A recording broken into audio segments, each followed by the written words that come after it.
Okay, all is rolling.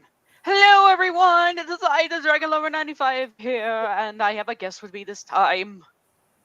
Yes, it's me, Edward Trooper, Power Trooper, or whatever in between. Yes, it's me again. So today, Ashley here has a bit of a critique that's been on her mind for a while. I guess you would say on mine as well. Yeah, let's just say, ever since it involved, say, a little series called Klonoa, it actually got me, well, obviously emotional, and not in the good ways. True, it's a series that really does pull at the heartstrings. The showing that Yes, the loss of childhood innocence and growing up. It's even pretty though poetic. Klonoa had, even, I will basically point this out. Sure, what Klonoa has gone through, there are points where he's still childish, but not in a bad way. Just Not more like a of, not like the blissful ignorance and completely naive. It's more or less still holding on to that hopefulness and not letting the entire trauma take over. yeah, and how he's had to learn and deal with it, but he's also had a great sense of friends, unlike Hupo. Sorry, people. Yeah, it's iffy with that. But besides that, it's very as of as for a while, people always think they can understand how the characters would act, but there's a difference between how you would think they would act, but yet you know in your heart they would act. It's a balance and it's very complicated and this can go to any media. Yes, but not as big as Sonic, and that's the other thing we need to bring up too. But Yeah. there's full reasons for it. And it all involved a certain writer who pretty much just got in and made his way to where he is today. And please don't attack. This is just how we basically need to explain ourselves. And Edward, care to explain? All right. Before even though no matter how politely and no matter how well we articulate, you're all going to be how do I explain this? IDW isn't perfect.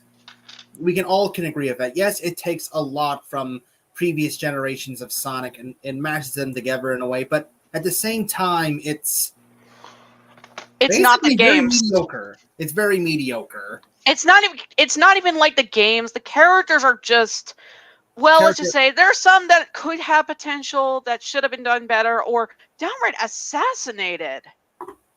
We're just gonna say this. Like, yes, as soon as we go, like, oh, you must be a Ken Penders bootlicker. But yet, you know what? I don't like him either. We don't like him either. Yes, you Even you though, have two writers who had some good qualities, but it's outclassed by the bad ones. yes, it's the idea. Both of them are equally terrible, but yet we don't want to put any of them on a pedestal or demonize each other. If you like IDW, then fine. If you like Archie, that is fine. The idea is that we shouldn't try to tear each other limb from limb over something that we enjoy. That is not how a fandom should be. It should be people coming together. It's like, yeah, we don't agree on some things, but yet we find common ground. Which a chance that it's been very hard for people to even find common ground anymore. It's a Mm-hmm. cold, frigid day in hell if that ever happens anymore. Thank you, Twitter. Thank you, all these forums that just radicalize these people. It's like basically having an entire group tank full of starving piranha waiting for one of them just to show weakness. You can pretty much guess what happens.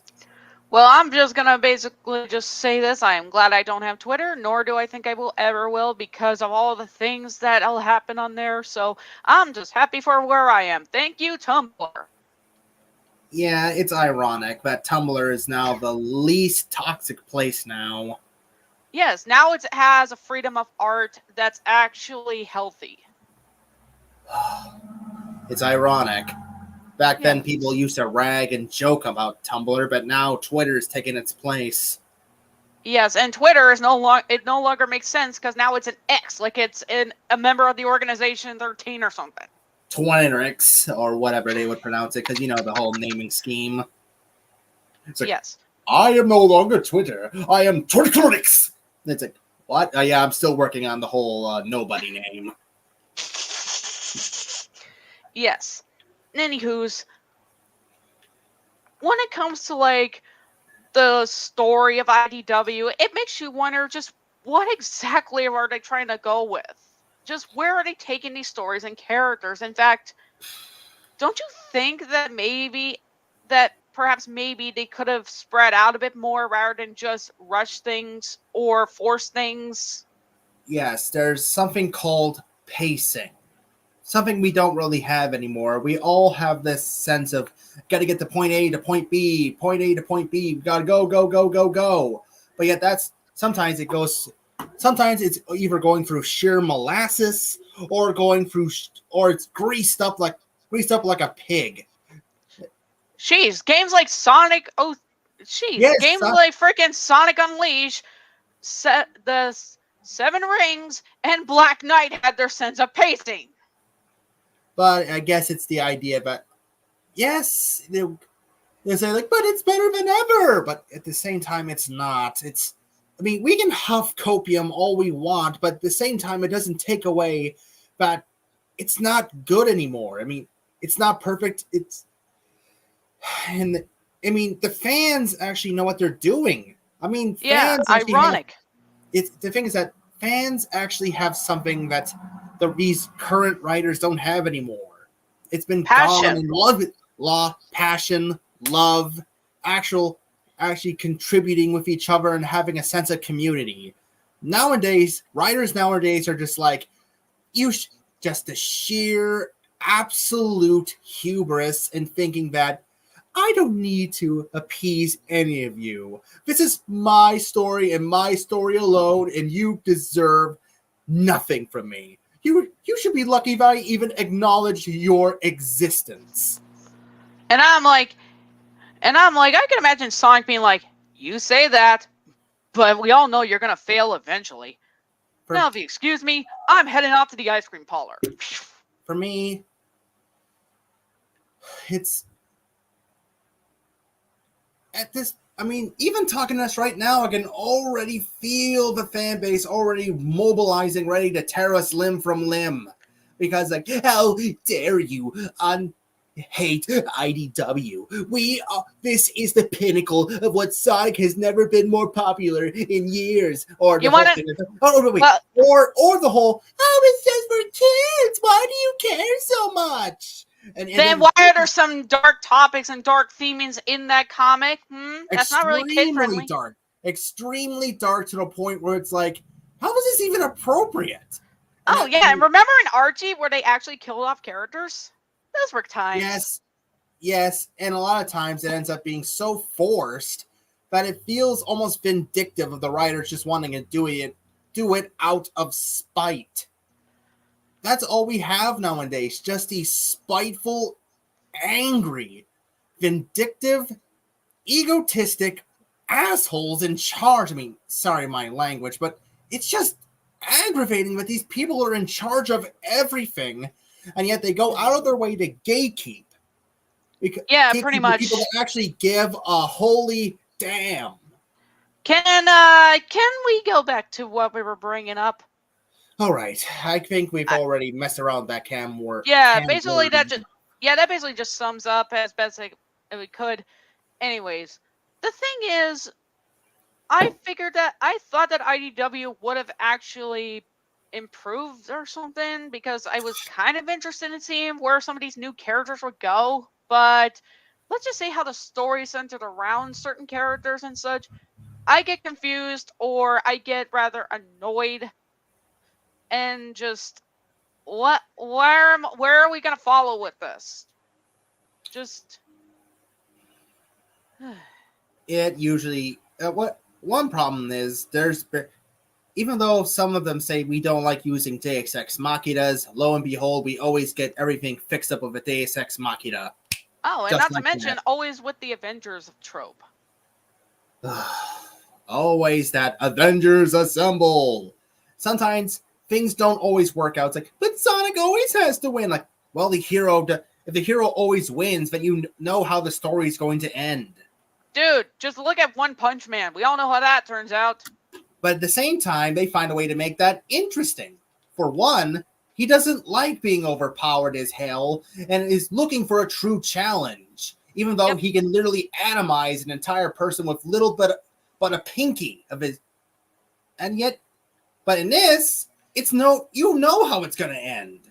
You know. I mean, there's no stakes. Like, oh, the thing is that point A to point B, there is something called, like, how did they get to this point? What makes us be invested? Is it? It's just a mess, an absolute. And can we also bring up that some elements were also carried to, shall we say, games, frontiers and forces, and let's not forget the cartoon Prime. What does that seem like? What does it remind you of? Other M. Yes, Sonic Other M. At points it does. does. This was a fan comic made by Ian Flynn before he joined Archie. Basically one of the most edgiest stories I've ever seen. And some of those elements actually got ported into Archie. Yes, but Archie at least had some talent and merit behind it. But nowadays, it just feels like it's... Oh, God help me. It also doesn't help the fact that the characters they're just not at their best. It feels like basically people think the characters would act. It's not how you... I mean, there's decades of lore, even though people say, technically that is not canon anymore. But bitch, what is canon anymore? Yeah, that's basically all you need to sum up. It's like the equivalency of a certain golden bat saying, "It's just Sally." Yes, and also not to mention that always back then, it always seems like, yes, they don't want, but the Sonic mandates want to keep, the original freedom fighters completely gone. I'm like, but even though there's huge demand, and the thing is that we don't want them, we don't want tiny cameos or callbacks or some characters like them. Do something, at least give the fans at least something, anything. Leave it to fans to do this work and not companies. No wonder IDW is going out of business. Yep. They always think about, it's not, they think they give the people what they think they want, but originally people are literally telling them, please just give us something. Throw us a bone. But no, it's always, you're going to take it and you're going to effing like it. Not to mention certain characters that get introduced certain ways, and then later on, they seem like they were going to have an important role, when in actuality, they're put to the side for the more favorable characters. Not just that, there's a lot of characters that had these amazing arcs set up, and then immediately, Genesis Wave happened, they're erased from existence. All that potential, gone, reduced to atoms. And yet you say, but the man, well, you could have worked it around. There has to be something, anything. But let's not forget in IDW, characters, they seem to repeat their certain arcs, like Whisper. Yes, of course. Yes, Whisper dealing with her trust issues, and now we're dealing with another trust issues thing of a literal Among Us thing. I mean, actually, no. This is actually a repeating of an Archie story where Silver goes back, tries to warn people about something, and nobody takes him seriously at all until it's too late.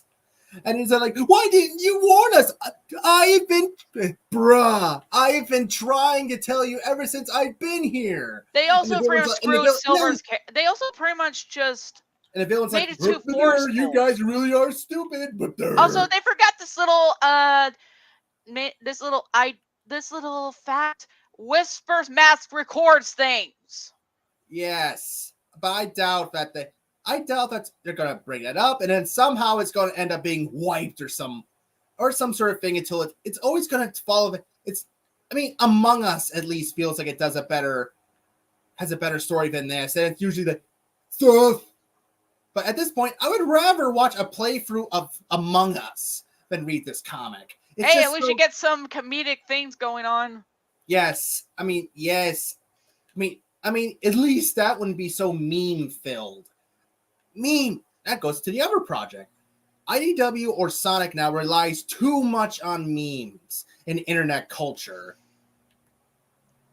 Look what the older games had. They didn't have any of that. It had their own story with their characters and lore telling.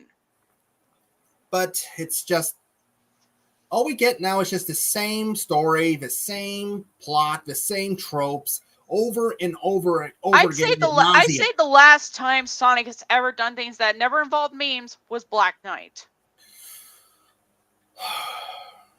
It's in fact, it's actually quite depressing when you think about it.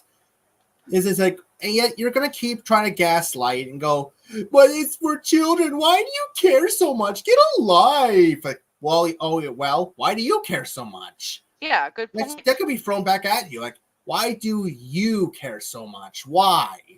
It's because you. The thing is that we can go back and forth, but at the same time, we can all agree that it's just mediocre.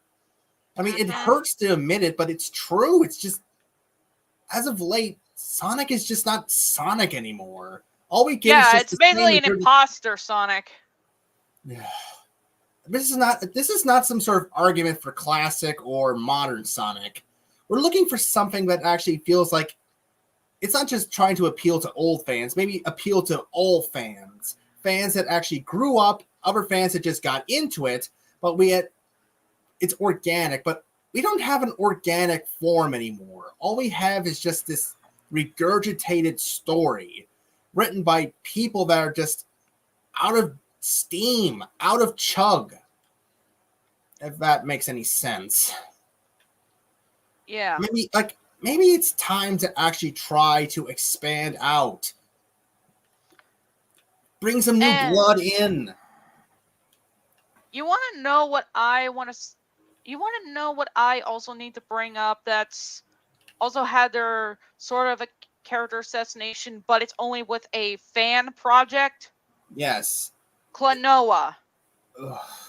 Here's the thing. Klonoa has had a few awkward terms, but never to an extreme thing like Sonic, because, well, he was an underdog of Namco. Yeah, and not just that. Klonoa is very niche, which I guess you could say saves the poor little Cabot from being, well, butchered by the internet. Yeah, not to mention he has his own sense of lore, characters, and story and all that. And involving dreams, you can do anything with that sort of concept. Unlike basically Sega, we'll just say it. Sega has all these IP. Literally one of them that deals with dreams. Yeah, nice. Did they ever bring it up? No, they have other IPs, many of them, but all they do is just, we're the Sonic brand. We're the Sonic brand. We're only Sonic 24/7. Like, okay, I like to think that the other Sega IPs are just doing their own thing without needing to worry about the pressures of work. So, if anything, they're actually living their best right now. I would say the real reason why they don't really do this, it's the real reason is I figured out. It's safe. They don't want to alienate people. They rather just continue doing the same old thing over and over and over again because it's safe, it's easy, and you don't have to try so hard. I mean, look at Nintendo and its branching of franchises. Yeah, it has all these franchises, and at times they're not even afraid to. They're not afraid to experiment. I mean, look at with Legend of Zelda, and look at Pokemon and such. I mean, Pokemon may be a little bit. Yes, Scarlet and Violet are not that perfect, but at least they had stories that were interesting. They find a way to have the same formula, but at the same time mix it up a little bit. And that new Princess Peach game is actually looking pretty nice. In fact, it reminds me of Balan Wonderworld. Yes, and I already hear the memes now going like, it's like Peach does what Balan can't. No, I haven't really seen that. I've actually seen people who draw Peach in the costumes dancing or performing with Balan. Huh. Well, which honestly is pretty nice. Oh, thank God. Oh, hello, Ty. Hello, Mr. Tyrex. Hello. So how much did you hear? I'm sorry if I may have gotten very squawky / ranty. But, it's okay. He basically just got here. Okay. Well, I was talking about how IDW is basically just running out of steam and it's just only churning out these mediocre stories, even repeating one of them. Literally, the arc we're dealing with now is just a repeated Archie story where the whole premise with the idea that, well, Silver comes back in time, tries to warn everybody about his impending doom, but everybody doesn't take him seriously or even listens to him until it's too late. It's already happening again. I'm also gonna openly say this. I am gonna be making my own Sonic fan fiction based off the DLCs from Lost World, but I'm gonna basically be clear about this. I'm going to try and keep Sonic to how he was before Colors. This is the pre-Colors era, and this is the Sonic that I knew. Yeah. Not just some douchebag jock wannabe. Yeah, let's just say that nowadays that kind of archetype is no longer cool. Yes, I'm literally gonna say this quote like, yes, Sig, we don't have Sig, yes, I used to think I had it, but it changed. And now I don't have it anymore. And now what it is scares me. It happened to us and it will happen to you. Also, I suppose you could say that to I, but I don't really pay attention to a lot of that stuff. But yeah, anywho's, back to the Klonoa thing. If you want to know how I found this, it was by YouTube, and I found this specific channel who does, well, kind of Sonic, but also slightly Knights. But I saw this sort of April Fool's thing where it's it kind of is like what Sonic Rivals did with the character images and such. And Klonoa and Hupo, they're at the Dream Gate and they're antagonizing Riala, who's not doing anything. He says that he's on break. He's on a small vacation, and the two are just like saying he's a bad guy and all that. They go like, oh no, he seems like he's acting kind of sus because he's No, labeled as this one was way guy. before Among Us was even a thing. I know, you know what I mean. Ah. Okay. I see what you mean. And it was literally just an April Fool's thing. Yeah. Also, for some reason, Jackal makes a cameo in there. Okay. Also, they refer to Knights as female, and they bring up that Knights' game came out in 2007. That's Journey of Dreams. Now, look, you got a concept that could actually work, but it's executed very poorly. Yeah, looking back, it's just not I would say it was awkward. Also, when they were doing Door to Phantom Isle, okay, well, no, wait, we can basically save that because they already did a series and it was Empire of Dreams, which is basically a GBA game. And I thought it was decent, considering that they didn't overly complicate things too much, and that you can only go so much with just a simple game like that. But the thing is, they added elements of Persona. Yeah. And the thing is, Klonoa doesn't have a persona. It was Yeah. there was just this one random character that's just like a female Arrow. If you want to know, Arrow was literally just a scrap design for Klonoa's 2008 design. But I basically made him his own character and Klonoa's older brother. So basically, This is just a female Arrow who has, I'm not kidding here, a Huan Po from Persona, and the final boss is literally just a Yabeltoth. Yep, force multiplier to the head. Persona! Bang! And something comes out, and it's not brains. And it was basically the friggin' enemy Bagoo? Really? The Dream Tape here? Really? That guy? I mean, some of the ideas they had were kind of interesting, where Klonoa has to race against a shadow version of himself. Him and Hupo have a rather decent conversation, and how Hupo feels guilty for what he did, and Klonoa, he actually forgives him. course. I feel as though that version was actually fine. But oh boy, years later, I feel like they really wanted to add drama into what they're doing with their series. Yeah, there's a thing called forced drama. And the Something that's storytelling. yes, it's something that a lot of writers have to avoid because it makes it feel artificial. Okay,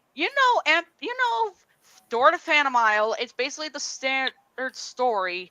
You can't really go off too much about it, but if you want to add like a bit of lore and such, but oh boy, oh boy, this is actually something that actually happened while I was viewing. There were things in it that were confusing and actually kept me curious to watch, and oh boy, I had to stop a few times, watch different videos just to get my overwhelmness down. If you want to know, I'm autistic, so that kind of stuff is something you need to focus on. Likewise. Yeah, let's just say it involves with the characters, and just thing is, shall we go over the voice acting? It's not to not to really rag on about it. Like, yes, these people might have been starting out. Hopefully, I would say that hopefully in your future you'll be able to get better. But I'm not trying to rag on all of you. And Yeah, that. There's just a problem with that sort of thing. They used the remake version of Klonoa, not like the original. And I don't think the remastered versions were out at that point, so that's why they used that footage. And the thing is, the problem is that the voice they use for Klonoa is supposed to be young, but he doesn't reflect how he looks. That doesn't work. Klonoa, his voice acting is not exactly the best. I've actually seen another fan dub, but at least with that, they actually make Klonoa sound like a little kid, and they actually use the remastered footage. Along with Hupo, he actually doesn't sound that bad. But Hupo in this project, he's so annoying. Oh yeah, he pretty much sounds like this.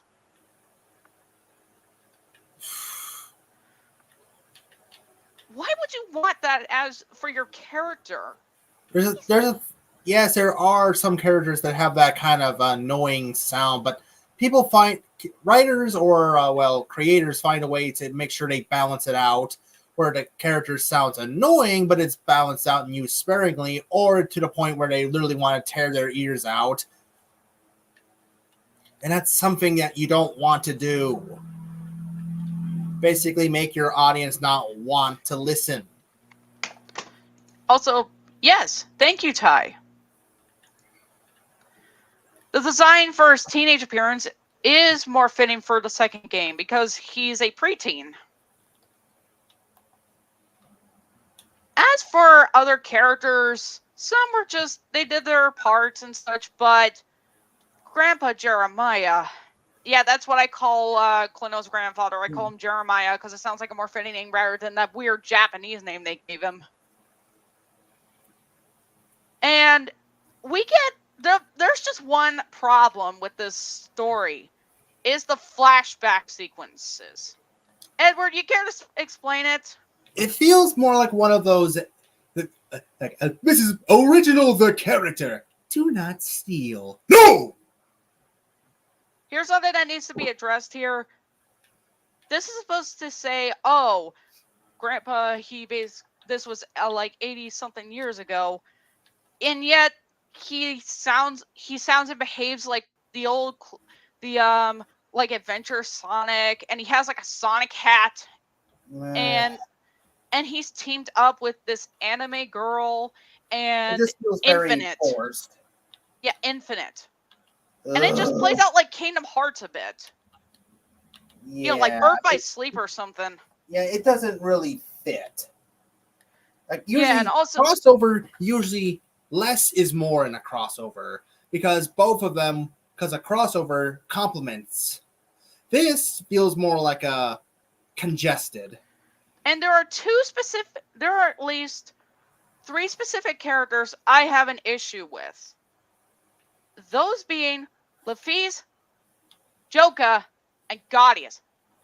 Oddly enough, Gaudius and Joka have the best performances because they at least their characters were probably the most interesting to watch. But, whoo boy, let's just say some dialogue choices for them and what their characters are, I question. Okay, first off, I need to bring this up. In some parts, there are characters that will actually swear, like with Joka and Klonoa oddly. Even Hupo. He's like, damn, or hell. Aren't Klonoa and Hupo supposed to be like kids? Yes, so edgy doesn't always mean Oh, cool. and Joka actually said bitch. I think he said in one of the cutscenes. Yeah, that very doesn't jarring. help. If I would lack it, it's more of a very jarring, seeing this is kind of a like they. There's also this weird subplot relationship that Jeremiah have with Lafiz. I mean, I guess it works, but the storytelling really does not help. I believe that Cabots have a pretty long lifespan.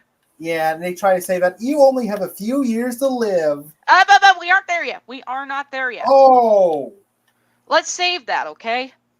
Sorry, I was getting a little carried away, because that is...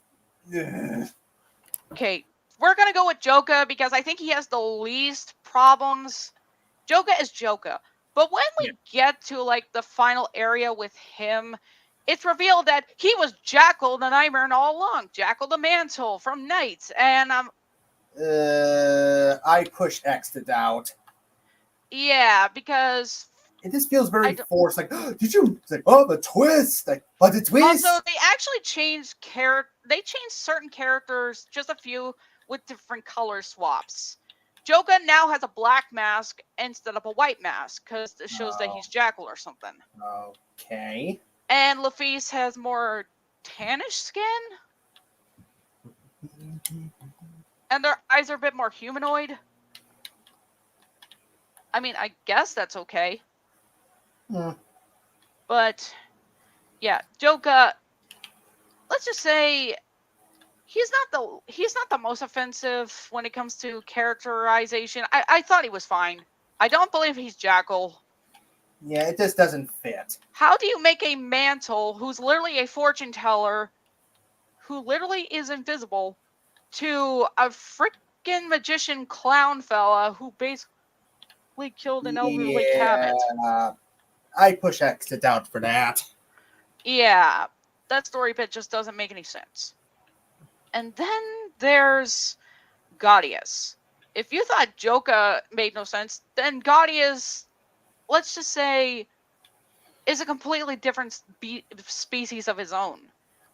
In the game, he is referred to as a dark spirit, indicating that he's his own entity. And the reason why the sort of beings feared him is because he's a being of nightmares and such. But the thing is, Gaudius, I see him as more of like a neutral being. He's never really done any harm. He's just the way that he is. But he was sealed away because, well, they were afraid of him. Yeah, it just... Seriously, if Kirby handled that, it could have actually been a whole different story. Oh, so true. I mean, seriously, Kirby could have befriended him and it would have been all good, and Klonoa wouldn't have to deal with that.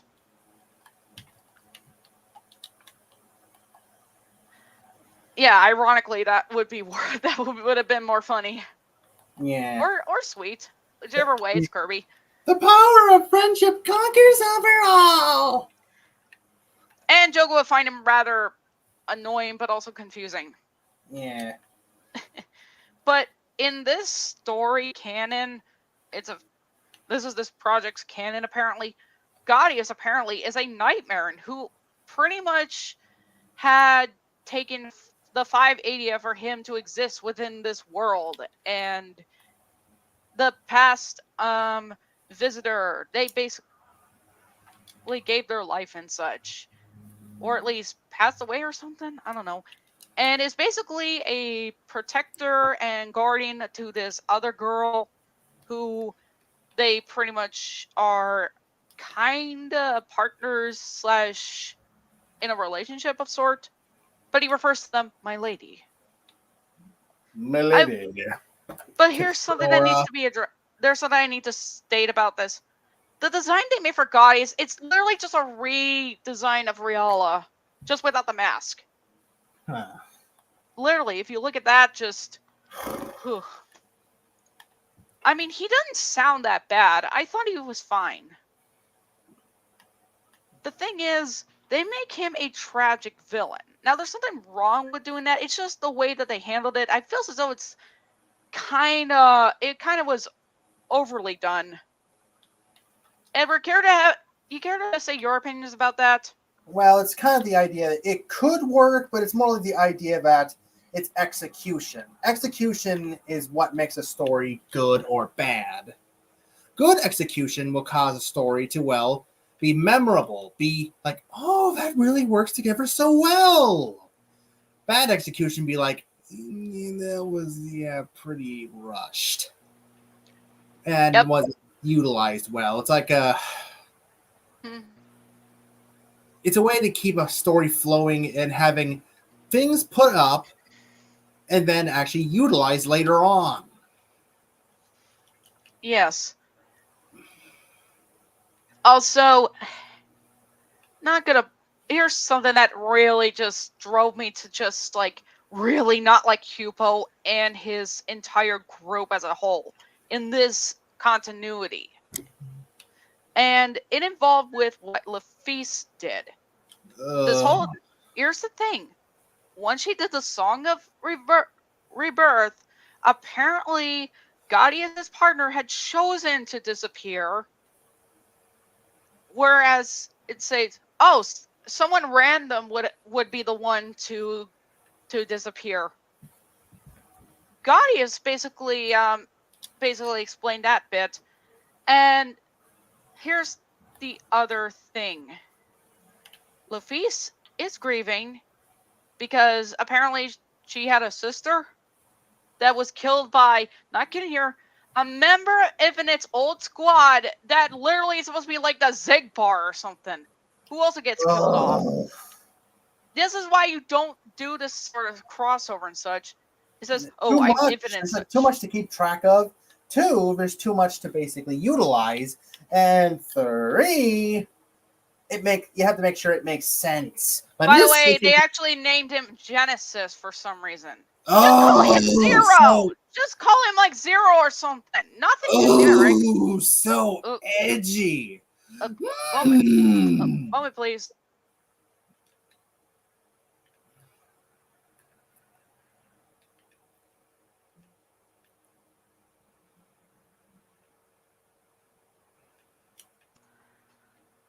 Sorry about that. But yeah.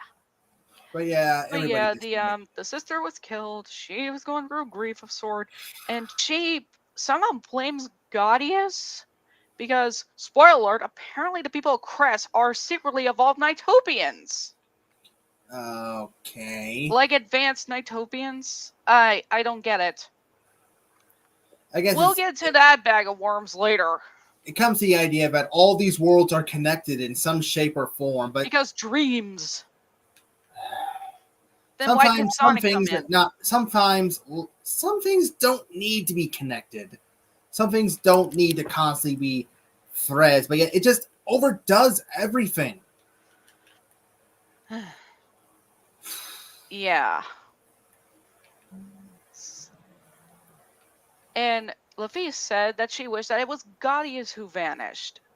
And here's the thing, Gaudius never did anything wrong. He wasn't doing anything against Lafitte or anything. He wasn't being an antagonist or anything. He was actually helping. He himself was going through grief. He wasn't even attacking nor getting angry fully. It's when Lafitte decided to pretty much to seal him away, and that's why he vowed his vengeance. And he basically, ironically enough, calls her the monster. always Yeah. that kind of, the prosecuted become the persecuted become the oppressor trope. And we're supposed to feel sorry for her after all that. Yeah, no, you brought this on yourself. You created the monster. It's always like, I created the monster. Yes. And boy oh boy. Klonoa is just like it's just like a side character rather than a main character. These other characters overshadow him, which doesn't help. And some of these characters are just OCs. Yeah, a lot of it. It's just like, look, there's a difference between trying to make a good story than just a cliche fan fiction. Yeah, pretty much.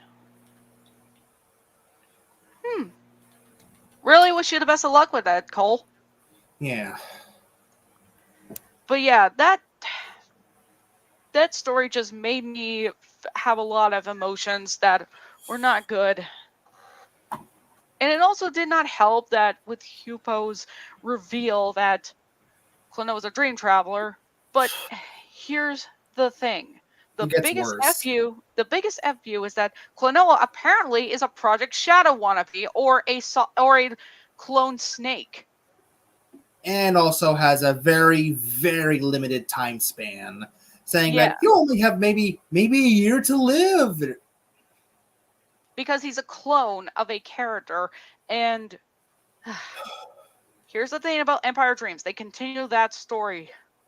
Where Klonoa is a bit older, he sounds deeper to how he's supposed to sound, I guess. But, oh my gosh. I had to skip through a lot because it's literally just a reviewing of the first time they did Empire Dreams, which I thought was actually much better. This version is just a watered down and way, way better version. Klonoa had every right to hate Hupo. And Hupo is a major dick in this story. He's like an Yeah. entitled brat. I mean, Not just because he's a I'm way older than I look.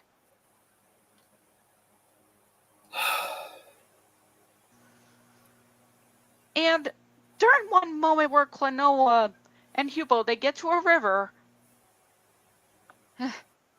Klonoa says that he can't swim and he doesn't want to do this. Hupo just yells at him and breaks the fourth wall that we can't continue the story unless you do it.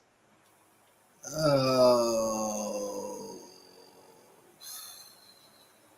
And then there's a part where when Klonoa learns that he's not the only one of his kind, one of his siblings, who's also a clone, let's just say Klonoa finally puts his foot down, he's gonna help.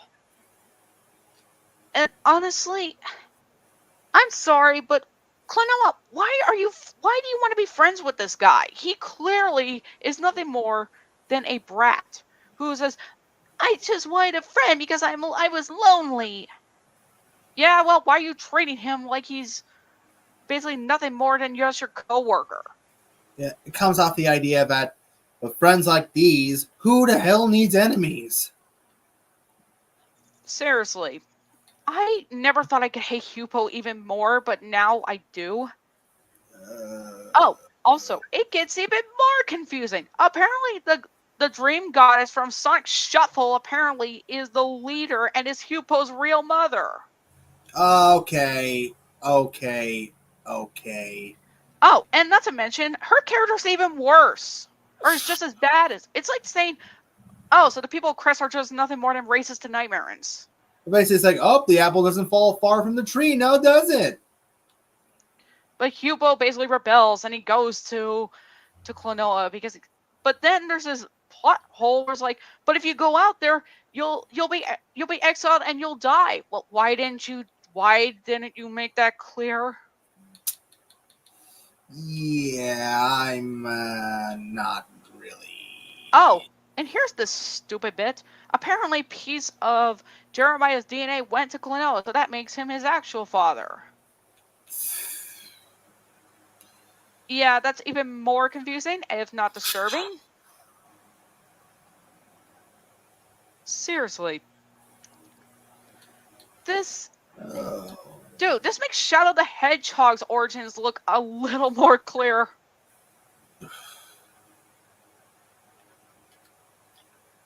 Why did it have to be this complicated? Just why? Sometimes less is more. Oh, and also it claims that, oh, this is the waking world and this is where Klonoa really lives. No, he doesn't live in Julius's kingdom. In fact, in the game, it's all proven to be a dream. Klonoa ended up in a dream. He wakes up in these dream worlds. So this can't be a true thing.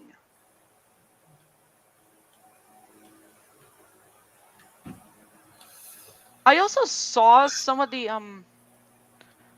I also saw what games they're going to be doing as well. They're going to do Lunatea, and then there's Nights into Dreams, followed by Journey of Dreams. I'm like, are they going to somehow include Klonoa into certain things? Because honestly, if they do, I have no idea. I just went into these sort of things just wanting to know just what they would do with this sort of formula, but when I realized they took inspiration from IDW or something, and when I just went to comment on some things, let's just say they were not the Rude. most nice. It was condescending and rude. Is if you're, oh well, Riel is evil. Clearly they did not pay attention to Journey of Dreams. Riel is a bit more complex than you think. Same with Knights. Also, they're referring to Knights as female for some reason. Man. They literally could have just stated that, or Knights could have brought up that they're genderless, but whatever the visitor views them as, it's all good. You know, don't make it too complicated. Yeah. But yeah, just and the person they basically state that they went to like a drama class or something, and they're a writer. Edward, what do you got to say on that? It just says like just because there's always something to learn. You shouldn't act like you're a complete expert and look down on others. There's always room for improvement and take criticism. Don't always take any form of criticism as bad criticism, because that just leaves you nothing but an echo chamber and no room to improve. And you may just like to TLDR. It's okay to take in criticism. If it's bad criticism, at least try to be more polite and business about it than just go, "Oh, you don't have a right to criticize me. I have a degree, and you should respect me." Or let alone, "What something else, Lamal?" It doesn't make you look any more mature. It makes you look very immature. Mm-hmm. Because people don't come to a person. It's worse to have someone that does good work but ends up being an absolute horse's ass. Yep. And I'll just openly admit this too. There are people that can experiment with these sort of franchises, but the thing is, and what's most important, is how you know the characters and how they really act. And most importantly, how their story and lore would work. But if you go about doing stuff like this Klonoa project, then you lose something that made the series special. I know it's basically its own imitation, but the problem is that it's just trying way too hard. Isn't that what you said, Edward? Yeah, it tries too hard to be something, trying to be everything.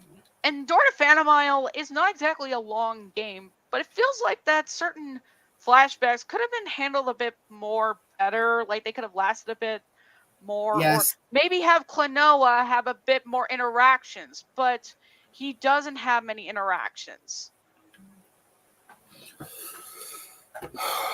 it's it's just not normal, right? It's just, it feels like you try to put too much in, too many cooks, spoil the broth, and at this point the broth is now just a quagmire stew. You have to know when to stop and just think, do I really want to add this, or is this enough? I Sometimes want less is more. You shouldn't just I, try to hand fist as much as you can, thinking that, oh, this is going to be the greatest story ever since Shakespeare. I want to basically bring this up. I also did a story based off the first game, but it's more of the Wii version. And instead of Klonoa, it's actually a retelling, but with his brother Arrow, who's basically, well, going through this dreamscape. And this is not, Basically, it takes place after Door to Phantom Isle. Klonoa, he recovered his memories and such, and Arrow wants to figure out what happened in there, and he wonders how he can do to help. And bada bing, bada boom, he's brought into the dreamscape. yeah. And he has to view what Klonoa has seen, but he has his own inputs on it. The reason why he doesn't talk so much or interact with a lot of these individuals is because he's a viewer. Yeah.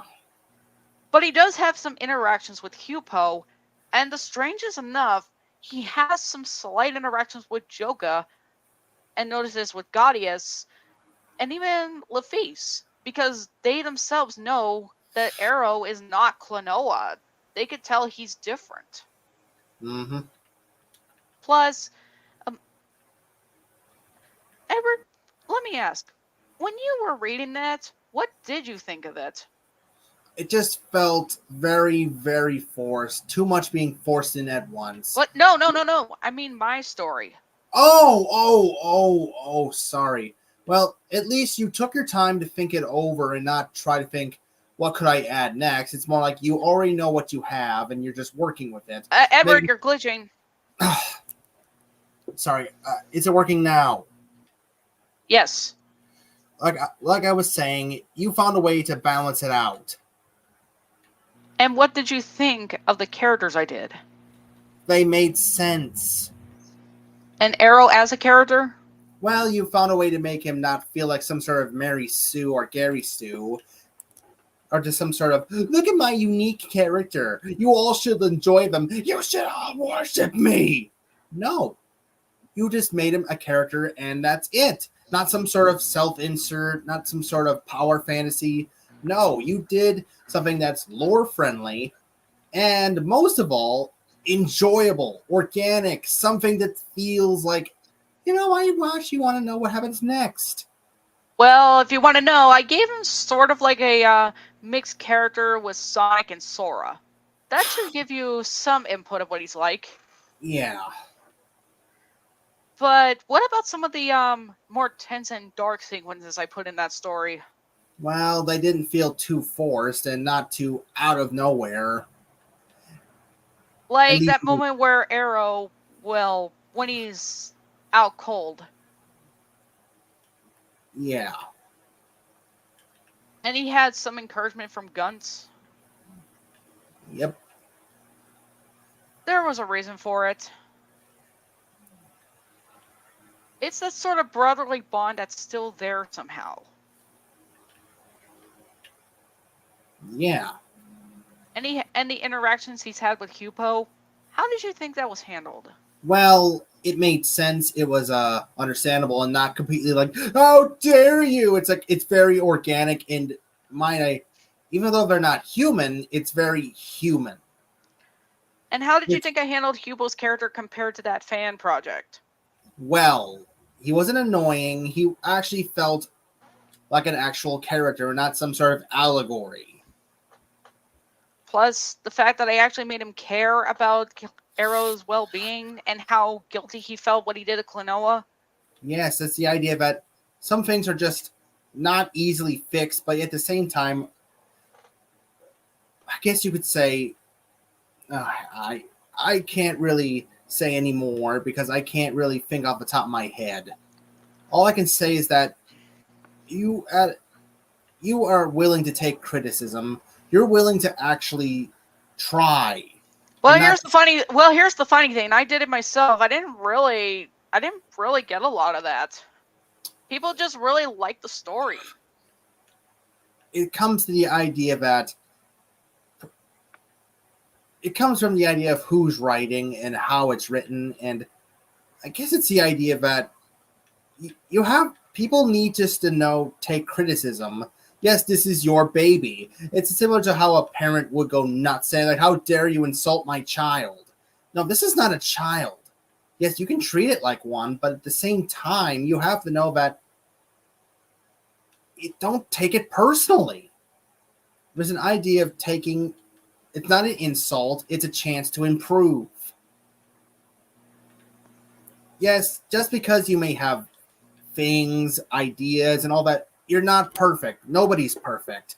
There's no such thing as perfection because that is an impossible goal to achieve. And also, people who claim that I steal ideas, or harass people and such, I will have to ask: can you even prove that? It's very hard to because a lot of times, a lot of it can be taken completely out of context, and it's a can of worms I don't really like And getting also, into. people who have the same ideas, they go off with different stories and all that. And that's mainly how it is. It's their own interpretation of said stories. Interpretation, it's pronounced. Sorry. But I can agree with you. It's you can't copyright an idea or let alone a concept. Same Everybody, same when it comes to specific characters and locations and all that. yeah. As long as you know what sources you're referencing or using from, then there's nothing to worry about. What does matter is that don't add things that would make no sense or just for shock humor. I mean, shock value. Shock value. Yes, like you have to make sure that it makes sense and it's not just right out of nowhere like an ass pole. Same could be said about putting your slave fetishes and such. Yes, it's people don't come to they expect the story what they expect, not to say someone's fetish fueled power fantasy slash oh mommy, I want my milkers milky's mommy. It's like oh they dominate me daddy. People don't want to come to that. The first thing they want the last thing they want is to be reading it and suddenly oh he's pulling his dick out.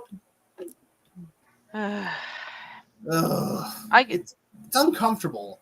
Like, imagine somebody just trying to read this story, and then the first thing, and then they realize, like, what the fuck? It's not pleasant. It's not professional. There's something. Hello, Ree. Ugh.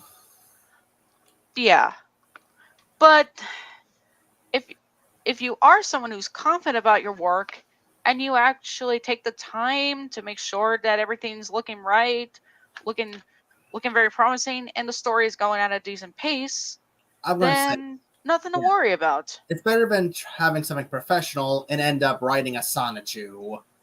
Ugh. We know how that went. Yeah, we all do.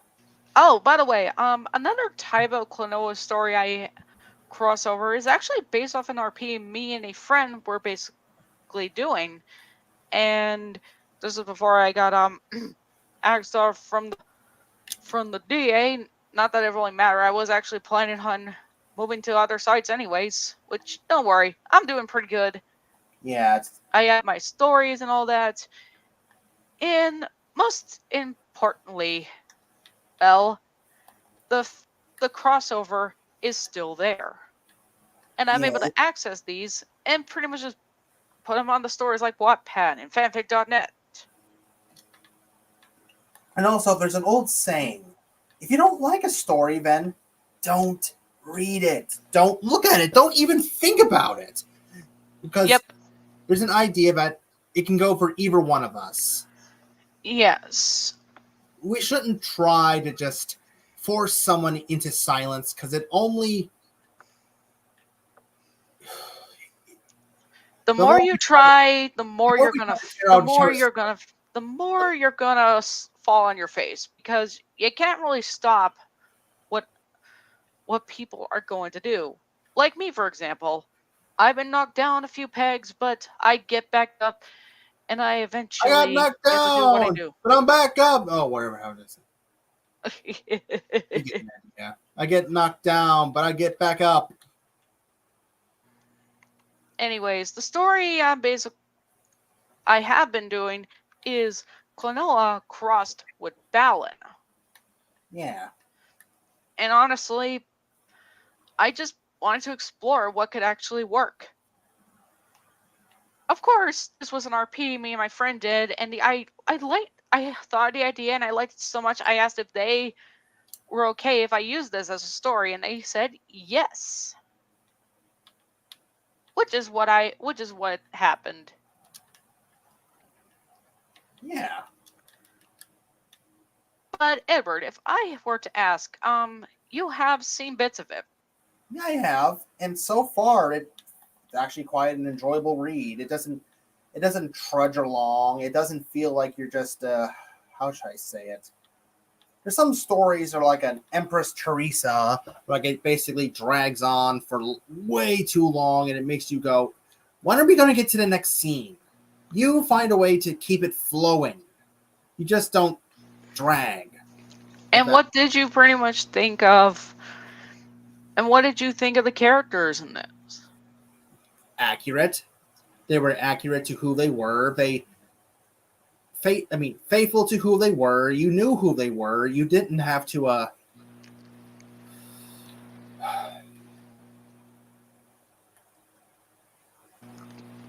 So yeah, and Klonoa as a character in this, what exactly do you see mostly?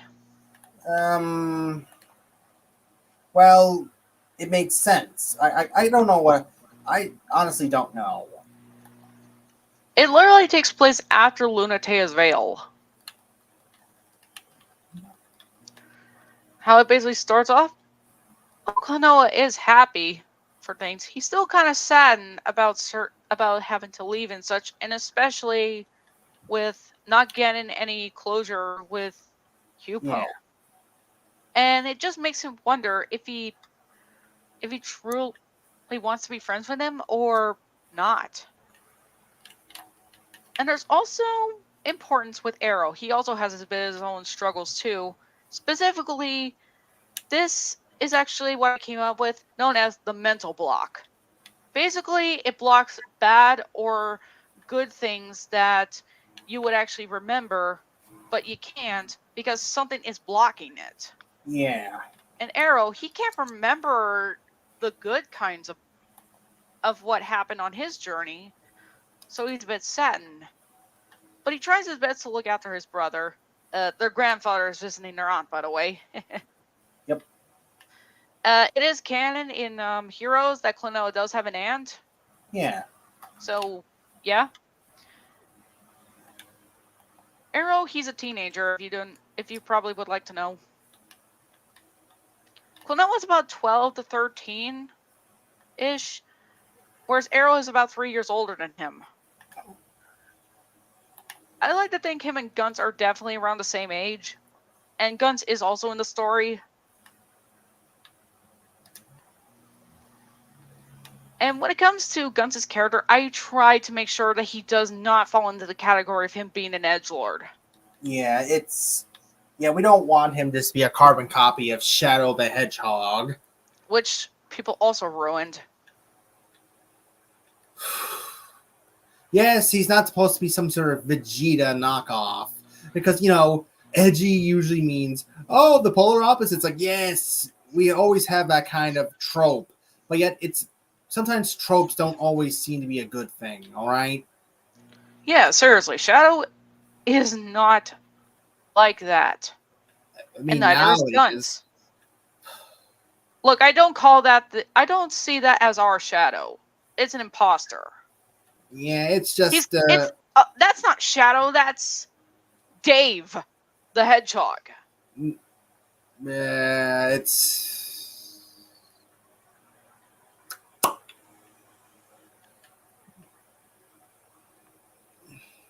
Yeah, it's just not pleasant. At times it feels like you're like, hey, what's the point? Yes. But yeah, for Guns' character, if you probably would like to know, when he meets Klonoa, it's more by accident. Guns is not being mean. He's just telling him to watch out. Yeah. He's just being casual. He's not being aggressive at all. Yeah. And when Arrow comes back and Klonoa's gone, Klonoa actually ended up in Wonderworld. Guns pretty much agrees to help him because he actually saw where Klonoa went. And the two, for the most part, they're going down this alleyway, which suddenly gets more darker and way more unsettling. It's kind of like out of that Silent Hill moment. Yeah. But instead, it's a shadow that's after them. Yeah. And instead of both being taken, Guns was going to be taken, but Arrow, he got Guns out of the way where he himself was taken. And Guns, he had no choice but to flee. He arrives at the theater, and he's just guilty. Yeah. Because his friend who he thought he would be able to see again just suddenly got taken away. And he just blames himself for a bit. Yeah. But he doesn't go all edgy. Yeah. He just takes that moment. And does go brooding. Of course, he does meet Balin and meets up with Klonoa, and thus it was basically trying to find where Arrow has been taken. And instead of a negative boss for Arrow, it's literally just Arrow himself, but he's been turned into like a monster. Mm-hmm. You know, like a Heartless of sort. Yeah. Because if you want to know, Balin was developed in the Square Enix, even though he's very clearly connected to Sega. You want to feel that out, place it in Kingdom Hearts. Yeah. Anywho's. For the most part, Guns is still struggling his feelings and such. He tries to be cool and collected, but when someone like Balin points out some things that kind of pushed his buttons a bit, he gets a bit snappy. Yeah. To kind of swearing a bit, and Balin just kind of tries to tell him to tone it down. And Guns just flat out called Balin like an old man, which Balin does take offense to that. Huh. I actually learned from my friend Starry that Balin in the novel, apparently he has his patience sometimes at limit. Like, if his patience have worn thin and he just gets irritated. Yeah. I mean, sure, he's got the mentality of a freaking stone wall, but there are cracks that can easily break through. Yes. Yeah, I decided that for some parts that Starry didn't do Balin, because this was an RP. I decided to expand upon how Balin views things and such, how his responsibilities always seem to be important too, and he always tries his best to help the visitors. He isn't overbearing to Klonoa, and especially not to Guns. Yeah. He's a guide. Pretty much. But let's just say, if there's someone who actually did seem to break through a bit, but for a good reason, is Arrow. Because Balin, he's guilty that he failed to fully help Arrow complete his heart. Pretty much. But the thing is, I also made Arrow have a slight interest with Lance. Like, him actually not being afraid of him. I also don't paint Lance as a full-on bad guy. Yeah, it's more complex. Yes. Sure, what he does is terrible, but that doesn't mean he truly wants to pure put his evil. visitors... He doesn't want to put his visitors through so much pain. He wants to do what what he sees them being happy for, like a lie or blinded. Yeah, it comes to the idea that we can go on and on, but we kind of get the idea. Yes. Also, there's an important side character who does play an important role later that I ironically found interesting. It would be one of the starting costumes, the Tornado Wolf. Yeah. Let's just say Guns has a sort of connection with this specific character. And also, there is a negative that ties to both him but also Arrow. This negative is simply called Clawford. Basically, a combination of Jenga and the bounty hunter Bats, which is Guns' father. Yeah. Is that all you have to say? I don't know. I mean, I get the idea. Hmm. Sorry. But yeah, there's definitely a lot, and I do mean a lot. But if there's another kind of story that I'm this is basically a change of things, people, but it's still in the whole character story and lore and such. And let's just say I forgot to mention about the balance story that I basically have planned because these things are still gonna work. Uh, Hang on a moment.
Okay, sorry to take my laundry down. But, All right. I'm gonna talk about the bad ending to my balance story. Hmm. If you're interested. Yes. Okay, so the bad ending. Let's just say Drawfield, if you remember, they are quite the skilled when it comes to negotiations.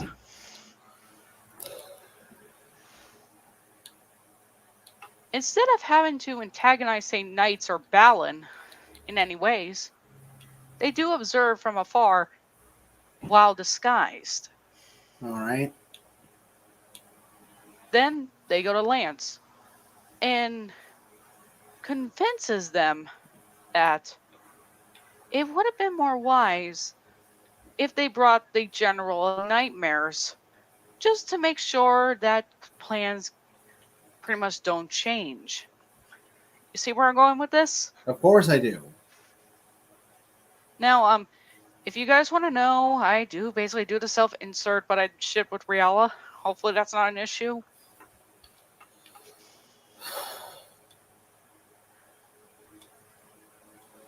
Who's Lance is very much convinced, and thus he basically has a rather interesting message to Riala that he should come to the Negative Kingdom. Granted, it's just a void and such, but I figured it would actually make more sense if it was some sort of place that Lance just happens to live in.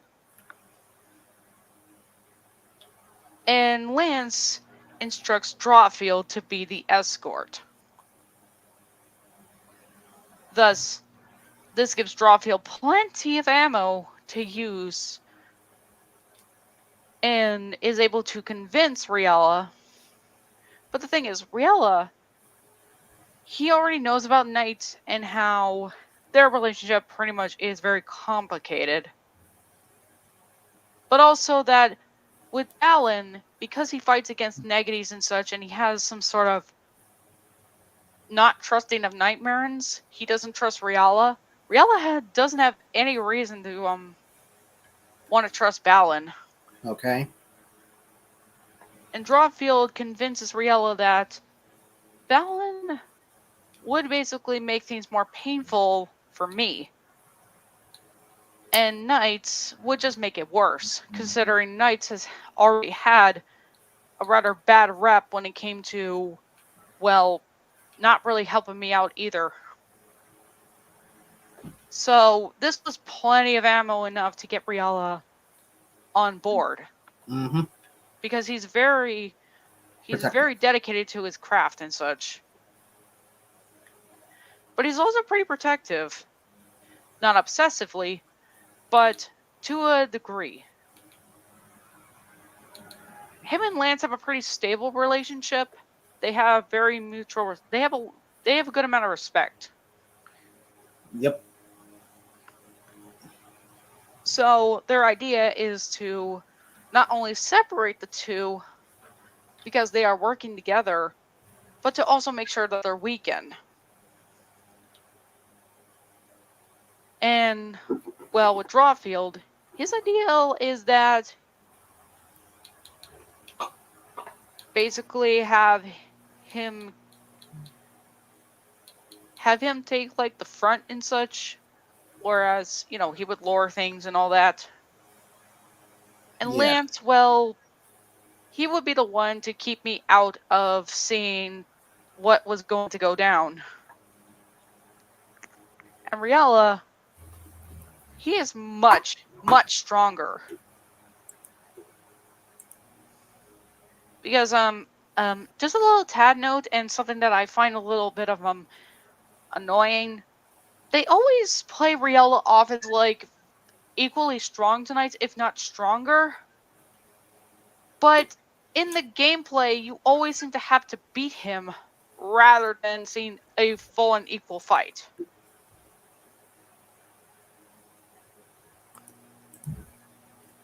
You know what I mean? Yes. Very, very much so. It just feels extremely out of character. And it's just very much humiliating to see. It's fine to see your heroes and protagonists achieve things, but sometimes you can't always have them win. And Knights has proven they themselves aren't invincible. Yep. Seriously, they have a lot more going on compared to Sonic. Yeah, it's a far better story. Besides, Knights is literally the only force that's able to stop the Nightmarens, which, think about that. Sonic is only do so because sometimes he actually has his friends help him, whereas Knights, they either do it by themselves or visitors come and lend them their power. That says a lot. Mm-hmm. Very much so. And knights just got taken out by wise men. And in a painful way.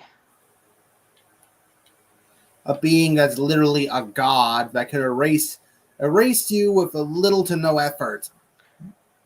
Yeah, when you think about it, when it came to Sonic dealing with sort of these things, it only required some sort of help.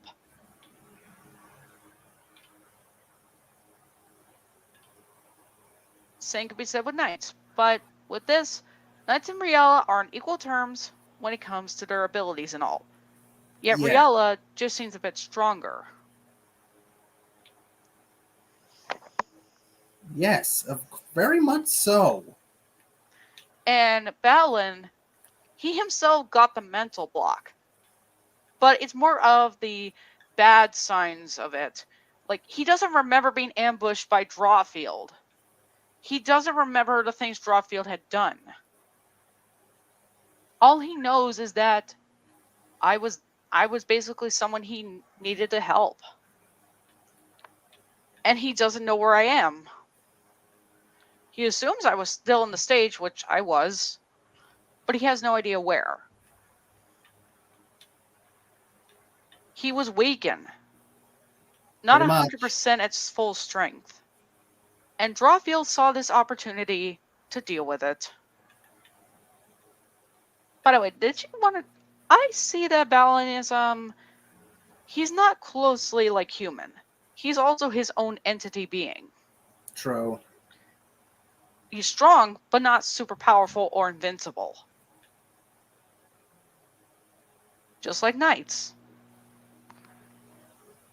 Meaning, Drawfield could literally just pierce right through his own abdomen. Yeah. Also, Drawfield's kind of sadistic. A bit like Girahim. But all of this, what's the main purpose? Is to keep his friends safe. From someone like him. Plus, Lance did specifically say that Drawfield's responsibility is to make sure to keep those like Balin from doing this plan. You know, just like the standard bosses, but he underestimated his own creation. Why? Because I befriended this big creature, which is basically the downfall. You could say Drawfield gained a free will. So, what does that tell you? Well, you actually fought it out.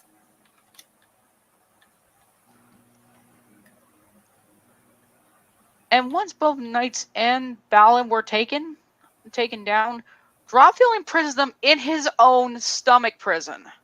His own stomach mouth. Meaning there are colored copies of these two. That should, that's Nightmare Image. Pretty much. But because Riella saw that there was no... He did feel a bit guilty for kind of doing this, but at the end, Lance and Drawfield remind him that it was the best outcome. Balin and Knights are still alive. They're just no longer in the way. Now, even Riella kind of has a feeling of second thoughts of doubt, but at the end, he knows what he was doing was for my sake. Yeah. Was it? And the thing is, the whole time, I had no idea that happened. But Riella, in a better mood, he decides that he'll stick around for a bit.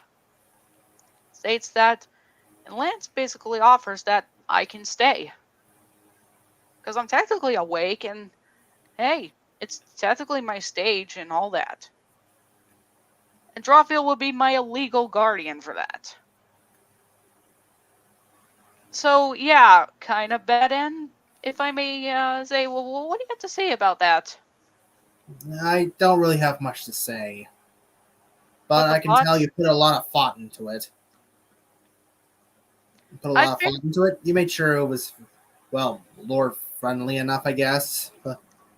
unlike And most, unlike most, say, bad endings to certain creepy pastas and all, or games. it's always a fate worse than death. I get it. I mean, look at certain creepy pastas like Sonic EXE. No, I wanted this to actually feel like It had stakes, this. right? It had Yes. consequences.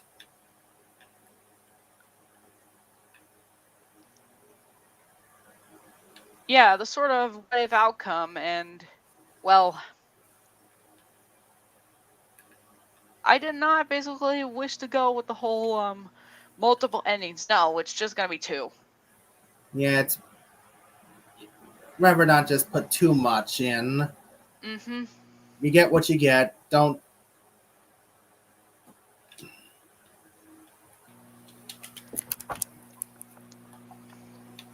Yeah, but I think for another stream later on, I'll go over the Sonic Sonic DLC stories because I Yeah, feel as though this is plenty enough.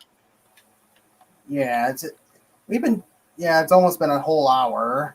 I I mean, it's think been it's a been. whole. I think this was what was needed. Yeah. By the way, Edward, if I may ask, what did you get from this stream, if I may ask? There's good writers and bad writers. And there's easy ways to avoid being a bad one. And all matters. And all it matters if you're willing to take criticism. Mm-hmm. And not just saying that these people are being buttered or something. Well, I guess that's all I got. Yeah. Take care, everyone. I will basically. I will basically. Well, if I could just sum up on my end, is that what I just want to say and tell is that these series I care about when it came to their characters and story sets and what can work. I don't want to do what a lot of those medias are doing because these are characters I actually cared about and I want to do them justice. That's pretty much it. And especially explore these sort of stories that I really want to do, whether it be adventurous, horror related, or heck, thrilling adventures involving action and all that. And I might even do so of romance, but that's beside the point. These are series I cared about. They are important to me, and hopefully, eventually, I might share them with you guys. If by reading, I mean.